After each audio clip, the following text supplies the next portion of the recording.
देखिए, last time पर मैं आपसे बात कर रहा था एक इम्पॉर्टेंट टॉपिक की, एमएसपी, और मैंने काफी कुछ इसमें बताया भी था। एक दो चीजें रह गई हैं जो टाइम होते हुए ओवर हो गया था, मैंने नहीं बता पाया। आज मैं बता के आज का एक बड़ा इंपॉर्टेंट टॉपिक डिस्कस करेंगे। उसके बाद बेसिकली मैंने बताया था आपको कि जो एमएसपी है, मिनिमम सपोर्ट प्राइस जो है, जो न्यूनतम समर्थित मूल्य जो है, वो गवर्नमेंट ऑफ इंडिया यानी कि हमारी यूनियन गवर्नमेंट डिसाइड करती है, जिससे कि किसानों को अपनी फसल का समुचित प्रयोग, समुचित प्राइस मिल सके। लेकिन ये जो मिल रहा है, तो इसके फायदे क्या क्या हैं? पहला बेनिफिट तो इसका ये हुआ कि जो फार्मर है उसको अपने जो चीज प्रोवाइड कर रहा है, जो गुड्स प्रोवाइड कर रहा है, उसका बाजार में एक प्राइस मिल पाता है। उसको पता होता है कि बाजार में गवर्नमेंट ने इसका कितना प्राइस डिसाइड किया है। तो जब वो बाजार में बेचने जा रहा है तब उसका प्रोडक्ट उस प्राइस पर लगभग बिक जाता है। लेकिन क्योंकि मैंने एक चीज बताई थी कि यहां पर एक चैलेंज आता है कि सरकार 23 चीजों का गुड्स डिसाइड करती है और 3 को खरीदती है, तो 20 बाजार में जो बिक रहे हैं वो अनऑर्गेनाइज सेक्टर में बिक रहे हैं, असंगठित क्षेत्र में बिक रहे हैं, लोकल दलाल ले रहे हैं, आड़तिया ले रहे हैं, ब्रोकर ले रहे हैं, बीच के मीडिएटर ले रहे हैं। तो वो उस प्राइस पर ना लेकर किसानों का जो मिलना चाहिए वो उससे कम प्राइस पर ले रहे हैं। अब होना क्या चाहिए कि सरकार अगर 23 चीजों का प्राइस डिसाइड करती है तो वो उस 23 चीजों का प्राइस गुड्स को खरीदने के लिए भी प्रमोट करे। तो सरकार खरीदती तो है नहीं, लेकिन सरकार पर ऐसा करती क्यों है कि 23 चीजों का प्राइस डिसाइड कर लिया और 3 को खरीद लिया?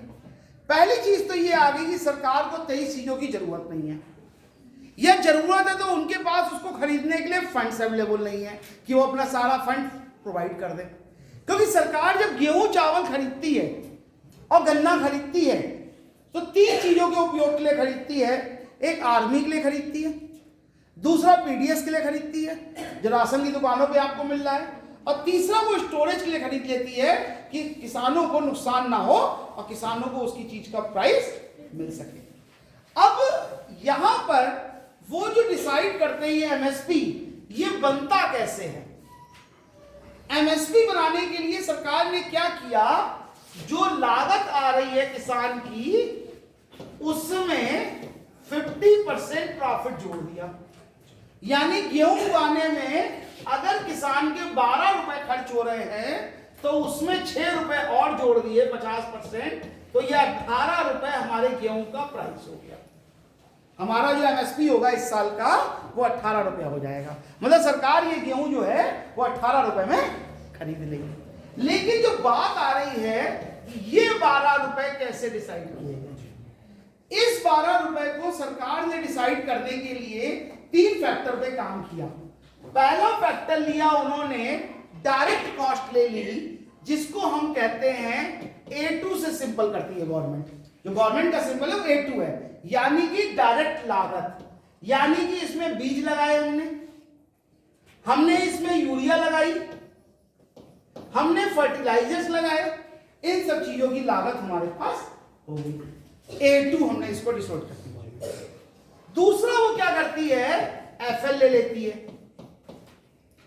क्या लेती है? FL, यानी कि फैमिली लेबर, जो फ्री में काम करती है। अगर बाहर वाला आदमी आके हमारे खेतों में काम करेगा तो रोज डेली का 300-400 लेगा। लेकिन क्योंकि हमारा खुद का खेत है, हम खुद उसमें खेती करेंगे, तो हम किसी दूसरे को हमें कुछ पैसा तो देना नहीं। लेकिन अगर तो वो पैसा जो हमें मिल रहा है किसी बाहर वाले को दे, या हम तो लेंगे नहीं क्योंकि हमारा खुद का खेत है, लेकिन लागत तो आ रही है। तो फैमिली लेबर को जो मिलना चाहिए था वो लागत भी हम इसमें जोड़ देते हैं। तो ये बन जाती है A2 और FL। ये 2 लागत आई।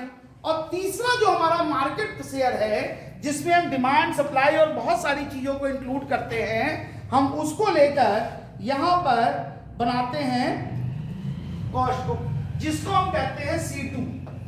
C2 से डिनोट करते हैं मार्केट कंडीशन, यानी कि जो हमारी बाजार की अव्यवस्था है, जो बाजार की डिमांड है, जो बाजार की सप्लाई है, हम उसके बेस पर ये सारी चीजों को डिसाइड करते हैं। तो A2 को टोटल किया, FL का टोटल किया और C2 का टोटल किया, तो जो लागत बन गई उस लागत में हमने 50% प्रॉफिट को ऐड किया और हमने अपना बना दिया MSP, मिनिमम सपोर्ट प्राइस। हाँ, ये जो FL है, इसमें जो कॉस्ट लेबर की होती है वो कितना अपने पास मतलब एवरेज रखते होंगे कि इतनी देनी है? देखिए, एक होता है लेबर को देने का गवर्नमेंट रेट और एक होता है प्राइवेट सेक्टर का रेट। गवर्नमेंट का रेट तो हर ईयर बदलता रहता है, जैसे 267 शायद इस समय चल रहा है, कभी कम हो जाता है, कभी ज्यादा हो जाता है। तो सरकार जब इसमें जोड़ेगी तो अपना वाला रेट जोड़ेगी कि हम अपने रेट से, भाई उसे क्या मालूम मार्केट में एक आपने अपने घर में पेंटर को बुलाया इस समय, तो इस समय पेंटर को बुलाओगे, पेंट करने के लिए 300-400 रुपया लेगा, और यही आप दिवाली के 2 दिन पहले बुला लो तो 1000 रुपया मांगेगा। आप ईद से मांग लो उसे 1 दिन पहले आ जाओ तो वो और 1000 रुपया मांगेगा। आप क्रिसमस से 1 दिन पहले बुला, मतलब डिमांड बढ़ जाती है वहां पर। या दूसरी चीज इस समय देख लो कि अभी लेबर लगभग खाली है, क्योंकि धान बोया जा चुका है, खेतों में कोई काम, सॉरी गेहूं बोया जा चुका है और खेतों में अब कोई काम नहीं है, धान कट चुका है। और यही आप होली के जस्ट बाद अप्रैल के सीजन में आप लेबर ढूंढोगे, बाजार में लेबर नहीं मिलेगी क्योंकि सब गेहूं काटने चले जाते हैं, तो बाजार में लेबर की शॉर्टेज होती है, लेबर के रेट बढ़ जाते हैं।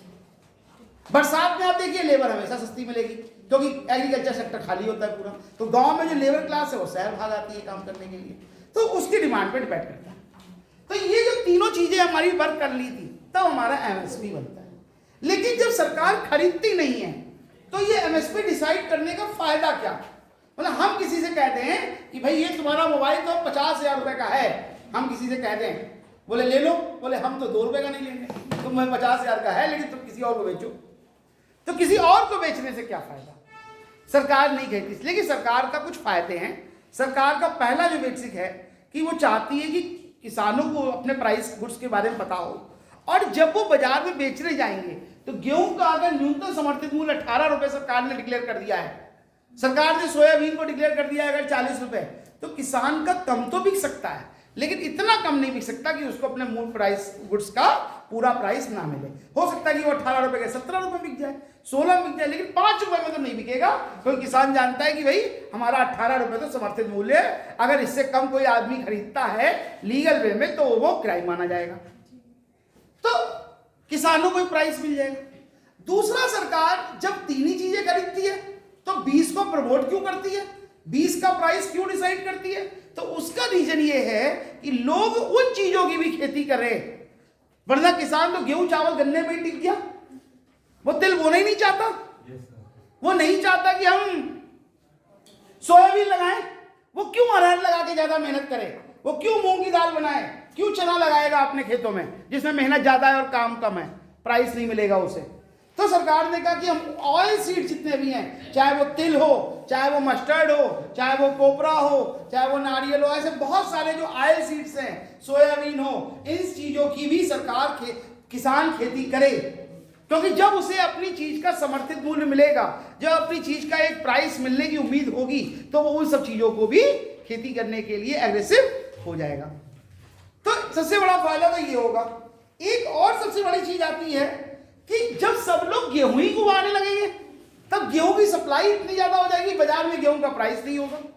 भाई हर आदमी कहेगा हम गेहूं लगाएंगे, हर आदमी कहेगा हम धान लगाएंगे, और हर आदमी कहेगा हम गन्ना लगाएंगे, तब क्या होगा कि बाजार में गेहूं ही गेहूं होगा, बाकी फसलें होंगी नहीं। तो सरकार चाहती है डाइवर्सिफिकेशन भी हो, एक विभक्तिकरण भी हो, हर आदमी अलग अलग तरीके से अपने विकास की बात करे और अपने तरह के गुड्स को वहां पर लगाए जिसमें उसको ज्यादा फायदे हों। लेकिन जब MSP की बात आई तब इसमें कुछ प्रॉब्लम भी आती हैं, क्योंकि सरकार ने अभी आपने देखा कि बिफोर लास्ट ईयर एक कानून सरकार लेकर आई 2021 में, और उसका लगातार 5 महीने तक किसानों ने एक जबरदस्त विरोध किया और आज तक कर रहे हैं। एग्रीकल्चर के ऊपर एक्ट लेकर आई, कॉन्ट्रैक्ट फार्मिंग के ऊपर एक एक्ट लेकर आई, मिनिमम सपोर्ट प्राइस पर एक एक्ट लेकर आई, लेकिन किसानों ने उसको मना कर दिया। तो पहला तो इसकी जो एमएसपी लागू करने की जो चैलेंज हो रहा है हमारे सामने, सरकार के सामने, कि सरकार इसको करना चाहती है एक अध्यादेश की तरह, एक कानून बनाने की तरह, लेकिन किसान इस बात से एग्री नहीं है। किसान नहीं चाहते कि हर चीज का प्राइस सरकार डिसाइड करे, क्योंकि वो चाहते हैं कि जो प्राइस डिसाइड करे अगर सरकार, या तो सरकार खुद खरीदे, और नहीं तो बाजार मूल्य के अकॉर्डिंग उनके गुड्स का प्राइस मिले, डिमांड और सप्लाई के अकॉर्डिंग उनके गुड्स का प्राइस डिसाइड किया जाए। बड़ी कंपनियों के कहने से उसका प्राइस डिसाइड ना। सर हाँ, ये जो 20 जो और चीजें हैं, इसमें सरकार क्यों नहीं हेल्प करती है फार्मर को? क्या करें? कि जैसे कोई हायर सोसाइटी ले आए, कहते तुम इनको बेच दो इसी प्राइस में। सरकार तो कहीं तो कह रही थी कॉन्ट्रैक्ट फार्मिंग में कि हम रिलायंस वालों को ला रहे हैं तो उन्हें बेचो कंपनी को, लेकिन वो क्यों आपका सब महंगा माल लेंगे? वही तो वो कह रहे थे कि तुम टाटा ग्रुप को अपना माल बेचो, वही तो कह रहे थे नेस्ले को अपना माल बेचो, लेकिन किसान एग्री कहाँ है उस चीज पे? बात तो वही आ रही थी ना, किसान यही तो चाह रहे थे कि आप उनको किसी प्राइवेट सेक्टर को कॉन्ट्रैक्ट फार्मिंग कराओ, वो आपसे पहले से तय कर लेंगे। लेकिन उनके लिए सरकार ने जो विरोध किया, उसमें मैंने एक्ट पे पहले डिस्कस भी किया एक बार, अभी मैं ज्यादा डिस्कस नहीं करूंगा, लेकिन उसमें एक प्रॉब्लम बहुत बड़ी आई कि आपके खेत में आलू लगा, अब आलू तो जमीन के नीचे है, ठीक है। अब आपने किसी प्राइवेट सेक्टर की कंपनी से बात कर ली कि जितना आलू है ये सब आपका हो गया 50 लाख रुपए में। अब अगर अच्छा आलू निकला और प्राइस बाजार में ज्यादा हुए तो भी वो उतने में ले जाएंगे, और खराब हुआ तो कंपनी लेगी नहीं। उसके लिए सरकार ने कोई नियम नहीं बनाया कि वो कौन जिम्मेदार होगा, ठीक है। सरकार ने कहा जो जिले का अधिकारी होगा वो उस चीज का डिसाइड करेगा, तो वो क्यों अगेंस्ट सरकार में चला जाएगा, ठीक है। तो बेसिक बात जो आई कि वो सिस्टम सरकार ने बनाया अच्छा, लेकिन उसके लिए प्रॉपर किसानों को कोई वेलफेयर या किसानों के लिए रेमेडियल स्कीम नहीं लेकर आए, जिससे कि अगर कोई डिस्प्यूट होता है तो वो किसके पास शिकायत करने जाएंगे। इसलिए वो किसान बहुत बड़ा ऑब्जेक्ट करते हैं कि जैसे आम है, आम के बगीचे जो होते हैं वो कब बिक जाते हैं? आम के बगीचे सब मार्च में, फरवरी में, मार्च में बिक जाते हैं। जैसे ही उसमें फूल आना शुरू होता है, फूल देख के पता लग जाता है कि हाँ ये आम का बगीचा, इसमें इस बार आम ज्यादा निकलेंगे, और लोग उस फूल को देखकर आम खरीद लेते हैं। पूरा बगीचा हमारा हो गया, तय हो गया कि भैया 20 लाख रुपए देंगे, पूरे बगीचे के आम सारे हमारे, हो गया तय। और मालूम हुआ हम आज 20 लाख रुपए देके कल आंधी आ गई, सारे फूल जमीन पर। अब जो आदमी लेने वाला है वो तो अगर उसने पैसे नहीं दिए हैं तो मना कर देगा, भैया इसमें आम ही नहीं निकले, हम तो लेंगे नहीं, किसी और को बेचो। तब वो किसान कहाँ जाए? किसान तो आपके भरोसे बैठ गया कि भाई 20 लाख रुपए में आपने खरीद लिया और अब आप लोगे नहीं, तो वो कहाँ जाए? उसके लिए क्या रेमेडीज है, क्या सोल्यूशन सरकार ने निकाला, वो नहीं निकाला गया, इसलिए किसान उसका विरोध करते रहे, और बाकी भी बहुत सारी कमियां थी। सर इसके लिए फसल बीमा वगैरह की कुछ स्कीम्स हैं कि अगर लॉस हो जाए तो उससे कवर रिकवर किया जा सकता है? फसल बीमा सारी फसलों का नहीं होता, पहली बात तो ये है, कुछ प्रमुख फसलों का ही होता है। दूसरी जो बात आई कि जो एमएसपी डिसाइड की जा रही है उसमें एक बहुत बड़ी प्रॉब्लम ये है कि एमएसपी में सरकार ये नहीं कर सकती कि पिछले बार गेहूं 18 रुपया था और इस बार 22 रुपए 50 पैसे कर दे 25% की बढ़ोतरी के साथ, ऐसा नहीं कर सकते। वो क्या करेगी? 18 से 19 कर देगी, कहेगी 0.5% हमारा बढ़ गया, जबकि कितना बढ़ाएगी? ज्यादा 1% बढ़ा देगी। हम कहते हैं 19 रुपए 80 पैसे कर देगी, मान लो 10% बढ़ा के। सरकार ने 10% बढ़ा दिया, कितना हो गया? 18 का 19.80। लेकिन एक तरफ सरकार कह रही है कि भारत का इन्फ्लेशन रेट 12.5% है, महंगाई 12.5% बढ़ रही है, किसान को 10% प्राइस बढ़ रहा है, तो उसको तो नुकसान ही होना है। यानी कि एमएसपी अकॉर्डिंग टू इन्फ्लेशन नहीं बढ़ रही है। जिस तेजी के साथ महंगाई बढ़ रही है उस तेजी के साथ एमएसपी यानी मिनिमम समर्थित मूल्य नहीं बढ़ रहा है। तीसरी प्रॉब्लम इसके साथ जो मैंने अभी कहा कि जो फैमिली लेबर का प्राइस जोड़ा जा रहा है वो सरकार सरकारी रेट पे जोड़ रही है, जबकि बाजारी रेट कुछ और है, बाजार का रेट कुछ और है। सरकार जब लेबरी जोड़ती है तो क्या सरकार ये नहीं जोड़ती कि इनका खेत है, ये बाजार के लेबरों से काम करा रहे हैं। सरकार तो ये कहती है कि तुम्हारा खेत है, तुम काम करो, और तुम्हारी लेबर 200-250 रुपया जो है वो गवर्नमेंट रेट के अकॉर्डिंग होगी, लेकिन ये बाजार में किसी और से काम करा रहे हैं, लेकिन पैसा उसको दे रहे हैं मार्केट रेट के अकॉर्डिंग 400-500 रुपए लेबर को, तो लेबर की कॉस्ट ही गड़बड़ है।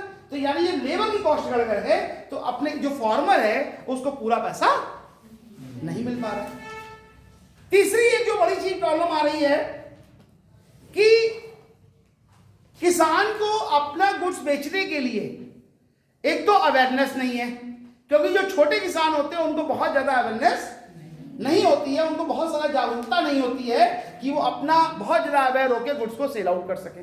क्योंकि मैंने लास्ट टाइम में बताया था आपको जब एमएसपी की बात हो रही थी कि जो छोटे और मध्यम वर्गीय किसान हैं वो क्या खरीदते हैं, बीज खरीदते हैं, फर्टिलाइजर खरीदते हैं, वो यूरिया खरीदते हैं, वो किससे खरीदते हैं, वो लोकल गांव के सेठ साहूकारों से खरीदते हैं, बीज की दुकान वाले से उधार खरीद के ले आते हैं, फर्टिलाइजर वाले से उधार ले आते हैं, लोकल मनी लेंडर से उधार पैसा लेके खेती करते हैं और बाद में जब फसल निकलती तो उन्हीं को बेच देते हैं।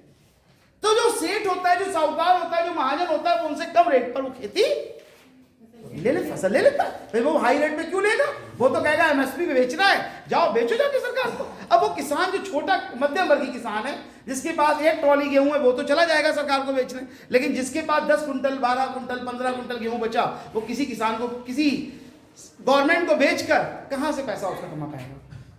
तो ये बड़ी प्रॉब्लम आ जाती है एमएसपी में। एक और चीज जो सबसे बड़ी प्रॉब्लम आ रही है कि हमारी जो बेसिक जो इनपुट कॉस्ट है वो सरकार जस्टिफाई नहीं कर रही है कि हम कितना उस पर इनपुट कर रहे हैं, क्योंकि सरकार जितनी भी लागत निकालती, चाहे वो A2 के थ्रू निकाले चाहे FL के, ये सब सरकारी रेट होते हैं और सरकारी रेट में और मार्केट रेट में बहुत बड़ा डिफरेंस होता है। और डिफरेंस ना होने के कारण एमएसपी जो है किसान कभी भी उसको पसंद नहीं करते। और किसानों को एक और भी छूट नहीं मिली अभी तक कि वो अपना एरिया कहीं भी गेहूं, कहीं भी चावल, कहीं भी धान बेच सकते हो। किसान जो गेहूं उगाएगा, जो चावल उगाएगा, वो अपनी टेरिटरी के अंदर ही बेचेगा।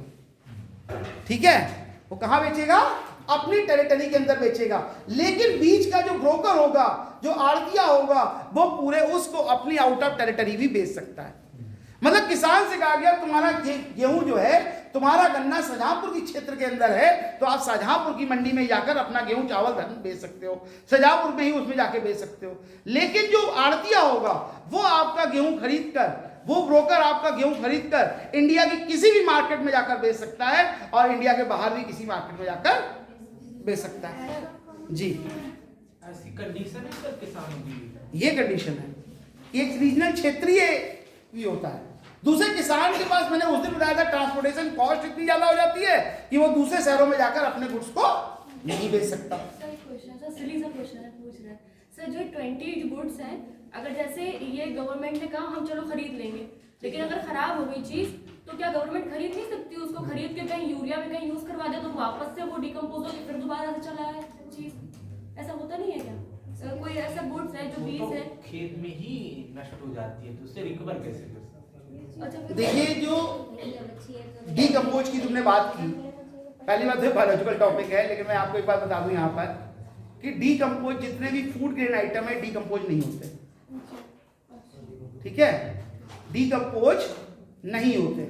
ऐसा कभी नहीं होता कि गेहूं हमारा सड़ गया, वो सड़ा हुआ फफूंद लगा हुआ गेहूं जो बिल्कुल केमिकल से डिस्ट्रॉय हो चुका है उसे हम खेतों में डालते हैं तो हमारे खेतों की उर्वरा शक्ति बढ़ जाएगी, ऐसा नहीं होता कोई भी इस तरह के, क्योंकि वो एक बैक्टीरिया हो जाता है, वो तो हमारी और फसल को नुकसान पहुंचा सकता है मिट्टी को, तो वो कभी भी फूड ग्रेन आइटम डीकम्पोज नहीं होते। ठीक है, चलिए, किसी केमिकल के थ्रू उसको किया जा सकता है, वो एक अलग चीज। तो ये पूरी बात मैंने बताई कि एमएसपी क्या है। एमएसपी का जब क्वेश्चन आता है तो आप थोड़ा सा एमएसपी के बारे में 2-3 लाइनें लिखिए, ज्यादा नहीं 2 लाइनें, कि व्हाट इज एमएसपी। दूसरे नंबर पे कौन डिसाइड करता है, बस 1 लाइन में।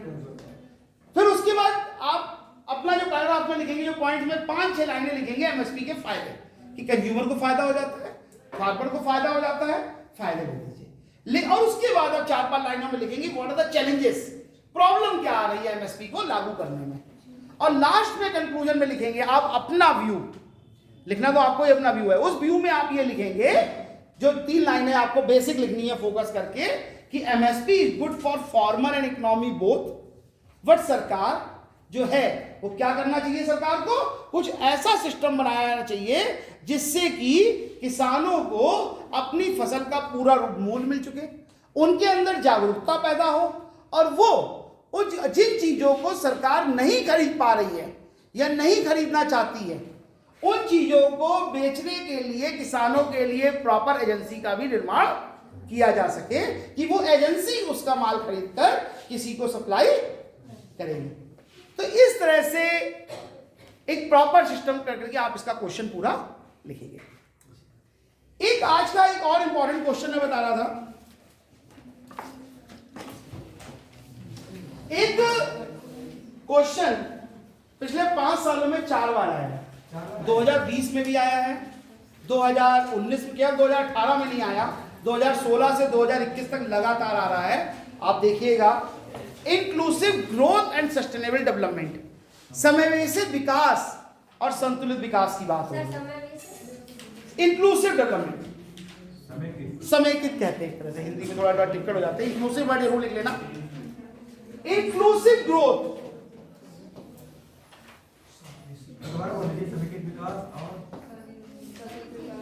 इंक्लूसिव वृद्धि, समेकित वृद्धि और समुचित विकास, ऐसे कहो। इंक्लूसिव ग्रोथ सबसे इंपॉर्टेंट चीज है, और इसमें जो आता है, और आज भारत का जो सबसे बड़ा इशू है जो हमारी प्रॉपर सरकार बात कर रही है, वो इंक्लूसिव ग्रोथ की बात कर रही है कि हमको इंक्लूसिव ग्रोथ लानी है। लेकिन जो इंक्लूसिव ग्रोथ की बात करते हैं, तो इंक्लूसिव ग्रोथ का मतलब है कि भारत में हमें किस पे बात करनी है? हमें बात करनी है जेंडर इक्वलिटी पर। किस पे बात करनी है? जेंडर इक्वलिटी पर। क्या जेंडर इक्वलिटी में जब तक हम लोग बात नहीं करते, देश की आधी जनसंख्या अगर हम कहते हैं फीमेल है, तो उस फीमेल के राइट्स कहां हैं? उस फीमेल को मिला क्या है अधिकारों में? हम इंडिया की 500 महिलाओं को छोड़ दें जो टॉप पर है, हम बाकी के 67 करोड़ को क्यों भूल जाते हैं जिनको कोई अधिकार नहीं मिल पा रहा, जिनके पास अधिकार है ही नहीं? केवल किताबों में लिखा हुआ है कि वुमेन एम्पावरमेंट की बात हो रही है, कहीं से भी नहीं हो रही। वुमेन एम्पावरमेंट, हम ये जरूर कह सकते हैं कि हम रिजर्वेशन दे रहे हैं उनको 50%, लेकिन मिल कहां रहा है? हम बात कर सकते हैं डिफरेंट टाइप्स ऑफ उनको डेवलपमेंट की, लेकिन उनका डेवलपमेंट नहीं हो पा रहा है, क्योंकि डेवलपमेंट सरकार को नहीं करना है, सरकार की सोसाइटी को करना है, हमारे समाज को करना है। तुम्हारी एजुकेशन, मान लीजिए यहां पर जो गर्ल्स है, उनकी एजुकेशन उन्हें मिलेगी, उन्हें स्कॉलरशिप भी सरकार देगी, पढ़ने के लिए पैसा भी देगी, नौकरियों में आरक्षण भी देगी, लेकिन पढ़ाने का डिसीजन तो आपकी फैमिली को लेना पड़ेगा कि वो खुद स्कूल पहुंच जाएंगी।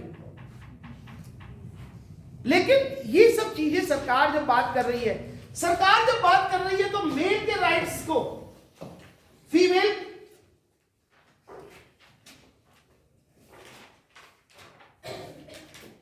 मेल के राइट्स को, फीमेल के राइट्स को, ट्रांसजेंडर के राइट्स को, क्या बराबर राइट मिले हुए हैं? जब बराबर राइट नहीं मिले हुए तो कौन से समय के विकास की बात कर रहे हैं?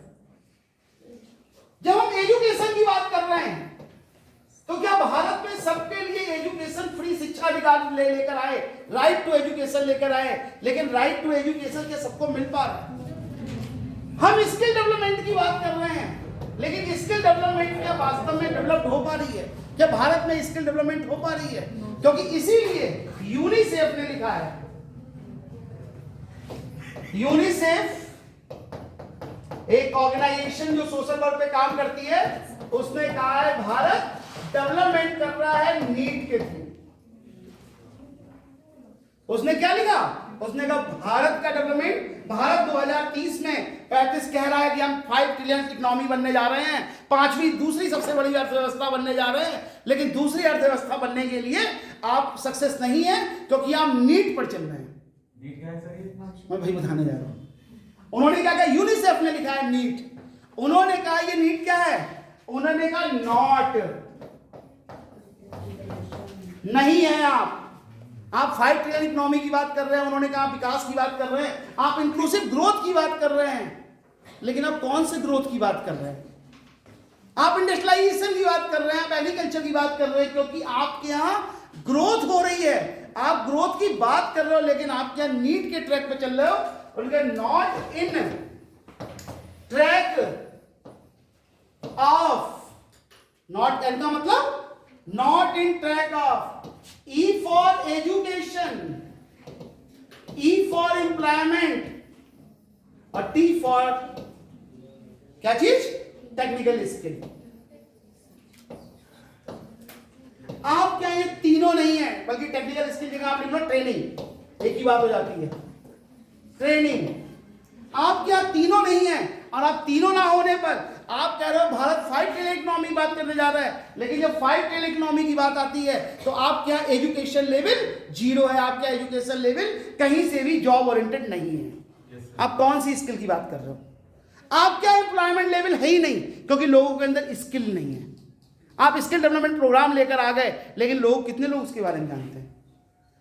उन्होंने कहा कि आप क्या ट्रेनिंग लेवल नहीं है, आप क्या ट्रेनिंग इंस्टीट्यूट्स नहीं है। कितने इंस्टीट्यूट ऐसे हैं जो बताते हैं कि आपको बिजनेस करना है तो बिजनेस की ट्रेनिंग आप यहां से ले लीजिए, आप चले जाइए, वो कहते हैं जीटीआई, कितने लोग जा पाते हैं? वो कहते हैं चले जाइए आप पॉलिटेक्निक, कितने लोग जा पाते हैं? आप यहाँ प्रॉपर ट्रेनिंग सेंटर।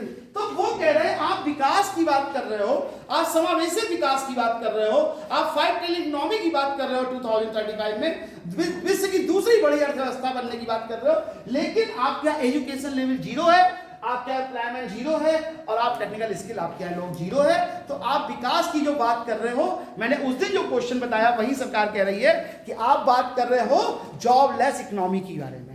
आप कह रहे हो हमारी इकोनॉमी ग्रोथ करेगी, हमारे यहाँ इंडस्ट्रियल सेक्टर ग्रोथ करेगा, हमारे यहाँ प्रोडक्शन बढ़ेगा, हम एक्सपोर्ट ज्यादा करेंगे, हमारे पास फॉरेन करेंसी ज्यादा होगी, लेकिन नौकरी के नाम पे हम लोगों को 0 देंगे।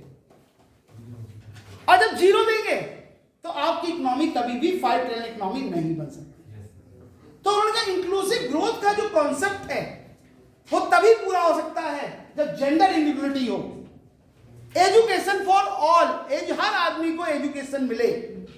बहुत सारे एरिया ऐसे हैं जहां पर अभी भी लोग, सरकार कहती है हम 8 तक लोगों को फ्री एजुकेशन प्रोवाइड करेंगे, ठीक है, लेकिन अभी भी भारत के बहुत सारे एरिया ऐसे हैं जहां लोग फर्स्ट तक की एजुकेशन नहीं ले पा रहे हैं।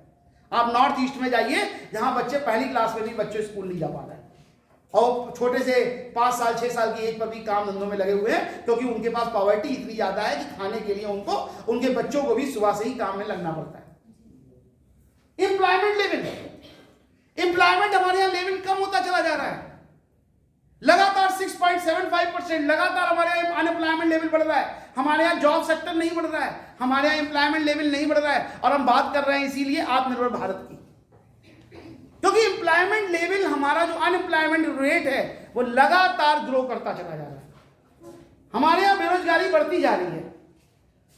जब हमारे यहाँ ये वर्क नहीं हो पा रहा है तो हम कैसे डेवलपमेंट की बात कर सकते हैं?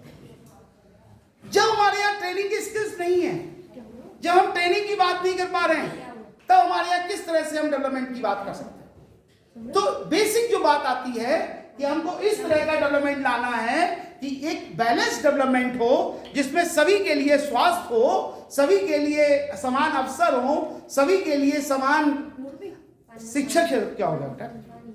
इसको थोड़ा पानी नहीं पिला, थोड़ा खुले में बिठा दो पंखे के चला के, एक तो लोग गर्मी नहीं लगती मुझे, तुम्हारे चक्कर गर्मी में आता है। कुछ पानी नहीं डालो बेटा चेहरे में।